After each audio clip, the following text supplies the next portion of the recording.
Well, hey there, folks. I'm Chief Meteorologist Alex Harrington with a live Alert Day update here as we track severe weather across southern Wisconsin and other portions of the Midwest here. Let's just start off here with a couple moments to let folks dial in here. I'm going to make sure that we're streaming here on our end of things. We want to give people an opportunity to maybe ask their questions, and it does look like things are going here. If you have some questions on your end here about what can you expect tonight, what can you expect on your Sunday, as we've been tracking Alert Day conditions for well over a week. If you have a question, chances are somebody else has a question as well. And we're just starting right now to see these thunderstorms flare up over portions of southern Wisconsin. So just taking another moment or two to let folks get dialed in here. And then if you have questions, I'll be able to actually see them over here on my end of things. And once again, I really appreciate doing these. We've done a number of these through our alert days over the course of the past couple of months, through our snowstorms, through some of our early severe weather events that we had back in February and in March, and now this ensuing severe weather scenario that could unfold here over the next couple of hours. In fact, we're already again seeing some of these thunderstorms pop up across the area. So if you have questions, please feel free to ask them. I have them here on my live feed. And if we do happen to run into any severe weather over the course of the next 20 minutes while we have this conversation together, we'll stop the live feed and turn everything over to Channel 3000 and to our live broadcast on Channel 3. All right, so let's do an overview here first. We are expecting severe thunderstorms to develop for portions of southern Wisconsin Saturday evening, and then another bout is a possibility on your Sunday as well across the area. Bottom line, what's the timing for this for your Saturday evening? 4 p.m. to 10 p.m. appears to be the most likelihood for thunderstorms across portions of southern Wisconsin. We're eyeing up, I was mentioning this last night in our live broadcast, Madison and areas south and east along I-94, pressing towards the Wisconsin-Illinois border, appears to be the greatest corridor, the greatest chance for thunderstorms this evening, and some of those storms could get on the severe side. All hazards are possible. I'll dig into the details here in a moment, but this is just an overview here.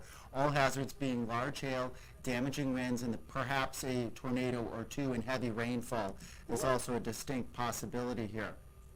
All right, folks, for the overall severe weather event, this is the Storm Prediction Center's outlook here. And it's a slight risk of severe weather for the Wisconsin River Valley up to just south of the Dells and points towards the south and towards the east. This would include Platteville, Monroe, Madison, Janesville, Beloit, Dodgeville, just as some communities, Jefferson as well.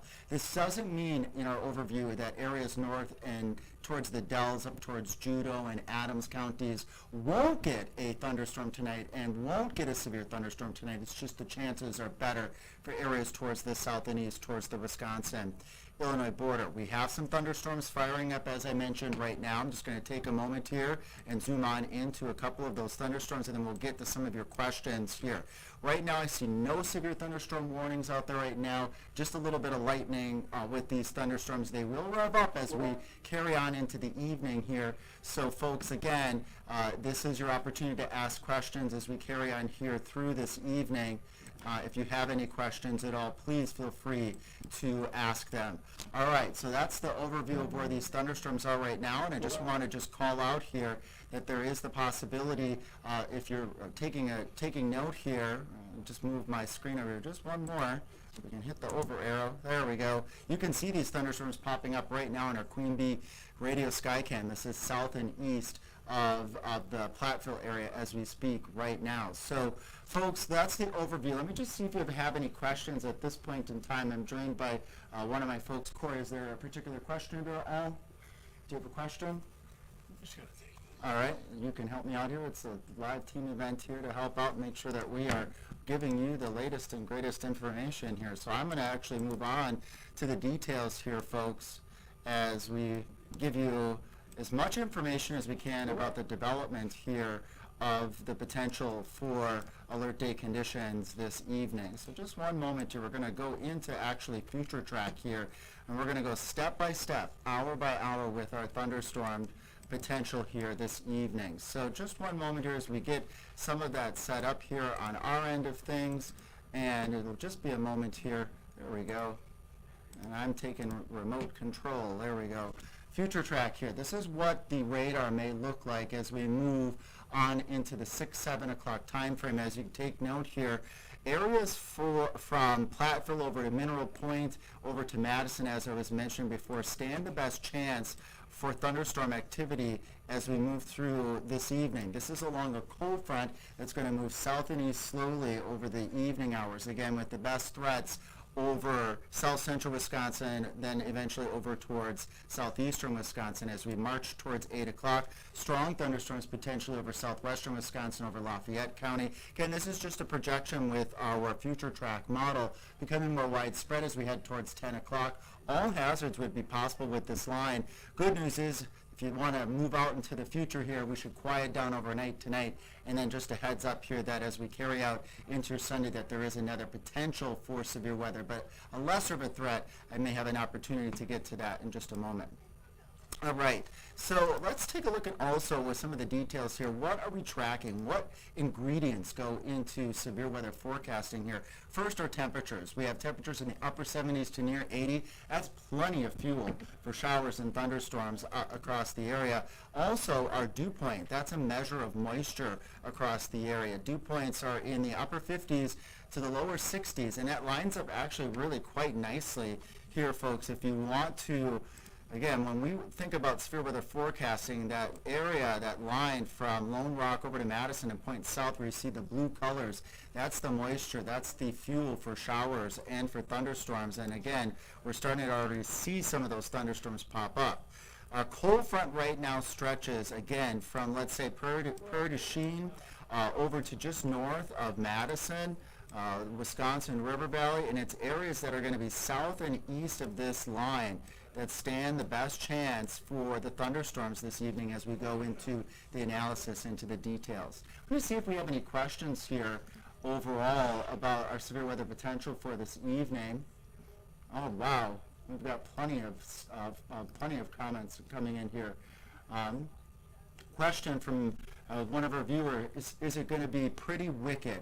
The best timing here is going to be 4 p.m. to 10 p.m. Let me show that to you again here with our future track model. Let's bring this, roughly at approximately 7:30 p.m. Notice that line there from Platteville over to Mineral Point to Madison. North of there is a lesser of a chance of severe weather activity and thunderstorm activity. So we march forward here as we head towards 8 o'clock. More thunderstorms becoming more widespread as we head towards the 10 o'clock newscast. And then it's out of here. It will come through pretty quickly. So our window of severe weather opportunity, again, is from 4 p.m. to 10 p.m. See if we have any other questions that are coming in here. Again, chances are if you have questions, others have questions as well. So we'll just see if I have any more that are popping in here. Let's do a little refresh. We're all in this together, as I have mentioned as well, and this gives me an opportunity to connect with you and answer questions that sometimes I just don't have the opportunity to do in a live broadcast. Yes, we're working on our audio issues here as well, so I do appreciate the flexibility there with that. All right, let me carry on here with some of the rest of our details. As I was mentioned before, these thunderstorms are popping up as we speak right now. We can actually see them live right here with our live Platteville Queen Bee radio skycam. You see the darker clouds off towards the south and towards the east. This would be looking towards Lafayette County. And we can track some of those showers and those thunderstorms right now that are entering southwestern Wisconsin. We see over towards Darlington, just south and east of Darlington, over towards Argyle. These are the showers and thunderstorms that are being picked up by our Queen Bee radio skycam. That's in Platteville. So these thunderstorms are starting to pop up. We're about 20 miles east right now. Nothing is severe at the moment, which is certainly good news, but we are anticipating, again, the potential here for some of these thunderstorms to get on the strong side. Let's get a little bit more into some of the details outside of the latest radar out there. What sorts of threats are we looking at overnight tonight? So very first, the tornado threat is low. It doesn't mean that we may not have the potential for a tornado or two, but it's not the higher of the severe weather threats. Wind is a little bit of a higher threat with these thunderstorms, and also the hail threat is there. So wind and hail are our primary threats, as well as heavy rainfall across the area. All right. Little heads up here for Sunday. I mentioned I would bring in Sunday's analysis in just a little bit as well. We have a marginal risk of severe weather. What's that mean? It's an isolated risk for thunderstorms as we go on to your Sunday. So as I was showing before, the main risks are going to be from 4 p.m. to 10 p.m. tonight. All severe weather hazards are a possibility, including heavy rain. But I've been analyzing weather models today, and it looks like Sunday will be a cooler day. Cooler days generally don't foster that environment for widespread severe thunderstorm activity. Not saying that that can't change overnight, but tonight's front is going to actually settle these showers and these thunderstorms towards the south. We'll look at that one more time here with our future track model, and we'll march out here a little bit later into the evening. So we have our line that moves through at 10 o'clock, exits the area. Then as we go on into your Sunday, we start off in the 50s, and then as we move towards the late morning hours, notice the shower and thunderstorm activity picking up again. But look at Madison, Wisconsin Dells to the east. Temperature's only in the lower 50s, but it's in the lower 60s over southwestern Wisconsin. That's where that warm front's going to set up, and you need to be south of that warm front for the greater likelihood of severe weather activity. And as we move later into your Sunday, perhaps one more line of thunderstorms coming through later in your Monday evening as we head towards 8, 9, 10 o'clock towards midnight. And this would be nearing that warm front and that cold front that's trying to move through the area. All right, let me check here and see if there is another opportunity for questions here, folks. And I know folks are saying that the audio is pretty loud here. My apologies. I'll just move that back here a little bit. That might help out with some of the audio issues here. All right, let me just see if there's any other questions here, and then we'll do a recap here, folks, of what's going on. Again, chances are, if you have questions, we also, others probably have questions too here. All right, I do apologize about the audio here, folks. All right, let's do a quick recap, and join us, of course, tonight for our live broadcast at 6. We'll just do another overview of what we're up against this evening. Just want to take an opportunity again to see if there are any questions out there. Appreciate some of those out there that some were submitting about when's the most likelihood of severe thunderstorm activity tonight. 4 p.m. to 10 p.m. All severe weather hazards are a possibility. This would be for areas near and south and east of Madison, and all hazards, like I said, are a possibility overnight tonight, with that greatest time frame is going to be between the evening hours to the mid to late evening hours, and then things should move on out of here. Severe weather risk, this is a slight risk. This is eyeing up again, really close to that Madison I-94 corridor and points off towards the south and towards the east. Still seeing some thunderstorm activity already starting to pop up over portions of southwestern Wisconsin out towards Cuba City, over towards Darlington, south of New Glarus right now, and over towards Janesville. We'll be keeping an eye on these showers and these thunderstorms as they continue to have an opportunity to build up in an environment that is warmed up today. Our live Platteville Queen Bee radio skycam showing those thunderstorms building up towards the south and towards the east. So with that, folks, we appreciate you dialing in for the live opportunity here, and we will be breaking in this evening if we do happen to have any severe weather. And stay safe and join us for our 6 o'clock newscast, which will start here in about an hour and 45 minutes. Take care.